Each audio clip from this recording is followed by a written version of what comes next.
recebemos Eylon Levy, ex-porta-voz do governo israelense. Obrigado pela presença. Começo perguntando sobre a libertação dos reféns e as imagens comoventes exibidas.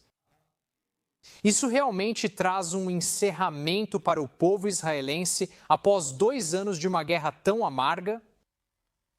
Sim, é um dia histórico em Israel, nas ruas cenas de euforia. Os israelenses estão felizes que os últimos reféns vivos finalmente estão livres. As pessoas têm chorado ao ver fotos dos reféns. Nós temos rezado para que eles saiam de Gaza e se reencontrem com suas famílias. Alguns deles estão em uma condição muito difícil. Um retornou parcialmente cego, mas estão com suas famílias. O desafio agora é que o Hamas não está liberando todos os corpos dos reféns que assassinou durante o cativeiro. 28 reféns foram assassinados no cativeiro e o Hamas está retendo seus corpos. O Hamas agora alega que não consegue encontrar esses corpos. As famílias dizem que isso é um absurdo. Eles sabem onde os corpos estão e tentam usá-los como moeda de troca. E Israel deveria suspender a implementação do restante do acordo até que todos os reféns estejam em casa. E essa é uma demanda importante das famílias dos reféns. Eles vão continuar sua luta até que todos os reféns estejam em casa, vivos ou mortos, porque as famílias dos reféns que foram assassinados em cativeiro têm o direito de enterrar seus entes queridos e também merecem ter um desfecho. Tudo bem, eu gostaria de te perguntar sobre os 28 reféns restantes que estão presumidos mortos. Hoje, as forças de defesa de Israel disseram que 4 corpos devem ser liberados. Qual será o cronograma para a liberação desses 28 reféns desaparecidos? Você considera essa operação difícil? Como acha que será realizada nas próximas semanas? O Hamas precisa liberar todos os corpos imediatamente e sem condições. Isso faz parte do acordo. E as famílias dos reféns esperam que o Hamas vá fingir que não sabe onde alguns dos corpos estão. O Hamas é uma organização terrorista cruel e bárbara. Devemos lembrar com quem lidamos.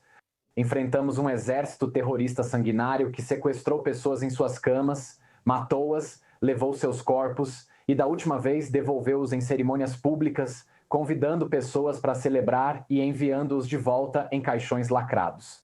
Sabemos que enfrentamos um inimigo extremamente maligno disposto a manter vantagens. Há uma parte do acordo prevendo uma força-tarefa internacional conjunta para ajudar a localizar os corpos. Primeiro, o Hamas precisa devolver todos os corpos que possui, mas não está fazendo isso. Isso é uma violação do acordo e deve ser cumprido. Certo. Também queria saber qual o caminho agora para trazer a paz? Vamos começar com o que vai acontecer em Gaza. Como a situação está diferente desta vez? Sobre não permitir que o Hamas se reagrupe, sobre garantir que haja um perímetro de segurança, o que está diferente e o que vai acontecer agora nas próximas semanas, na sua opinião, que será fundamental para uma paz duradoura na região? Sim, a guerra de 7 de outubro terminou. Israel venceu a guerra iniciada pelo Hamas e outros exércitos de procuração do Irã há quase 2 anos. Mas o caminho para uma paz duradoura é a implementação completa do Plano Trump. O que isso significa? O Hamas deve ser desarmado. A faixa de Gaza deve ser desmilitarizada e a população deve ser desradicalizada. Se isso não ocorrer, sabemos que a próxima guerra será só questão de tempo e não a queremos.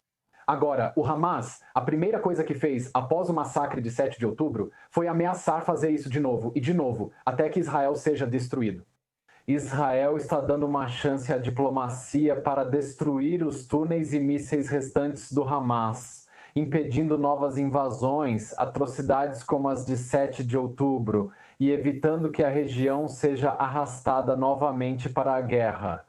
Agora é preciso uma ação internacional com Israel para destruir os túneis do Hamas e desmilitarizar Gaza, pois queremos que esta seja a última guerra na região. Certo.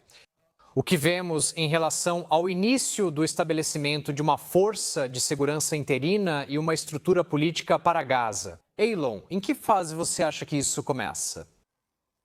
Uma força de segurança interina será discutida pelo presidente Trump com líderes em Sharm el-Sheikh, mas é essencial que qualquer força de paz tenha poder, pois na Ásia Ocidental elas foram inúteis. Olhe para o Líbano. A Força Interina das Nações Unidas no Líbano, uma força de paz da Organização das Nações Unidas, o Hezbollah, o exército proxy do Irã, construiu um enorme exército terrorista bem debaixo do nariz deles. Portanto, qualquer força de estabilização criada para a faixa de Gaza precisa ter poder real para desafiar o Hamas, porque não vamos nos enganar. O regime do Hamas sobreviveu a esta guerra. O Hamas ainda está no poder em metade de Gaza, está lançando uma repressão brutal contra a oposição e executando pessoas nas ruas de Gaza. E parte do acordo para que Israel pare de lutar contra o Hamas é que a comunidade internacional vai ter que colocar uma força que vai desarmar o próprio Hamas. Mas isso precisa acontecer de qualquer forma. O plano do presidente Trump precisa ser implementado, porque se isso não acontecer, e se o Hamas reconstruir sua máquina militar, vai nos arrastar para outra guerra. E ninguém quer isso.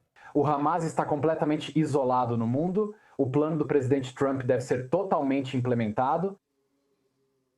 Sabe, Elon, só para voltar ao lado humanitário da questão, e estamos mostrando aquelas imagens de Israel sobre a libertação dos reféns. Você poderia nos dar uma ideia de como está a condição desses reféns, algumas das mensagens que eles enviaram para seus familiares, o que eles passaram nesses últimos 2 anos? Sim, os reféns viveram um inferno. Muitos ficaram presos em túneis subterrâneos por centenas de dias, sem ver a luz do sol ou ter iluminação. Eles não tinham ar fresco, eles não tinham comida. Vimos reféns voltando que tinham perdido muito peso. Um dos reféns, Alon Ohel, perdeu a visão do olho direito. Ele ficou cego porque há 2 anos, esquadrões da morte do Hamas jogaram uma granada em um abrigo antiaéreo onde ele estava escondido e ele foi atingido por estilhaços no olho. Ele teve uma longa recuperação, sabemos de outros reféns torturados. Eles foram eletrocutados com baterias de carro. Então eles vão ter um processo muito longo de recuperação física pela frente. Mas os israelenses estão encantados.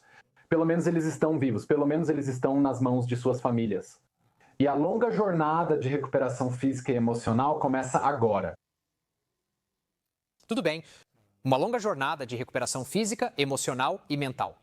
Claro, levará tempo para estabelecer esse conselho de paz e criar uma nova estrutura política para Gaza. Obrigado por estar conosco na CNBC Televisão 18, Elon. Isso é tudo por hoje no Global Lens, CNBC Televisão 18 Prime. Até logo e obrigado por assistir.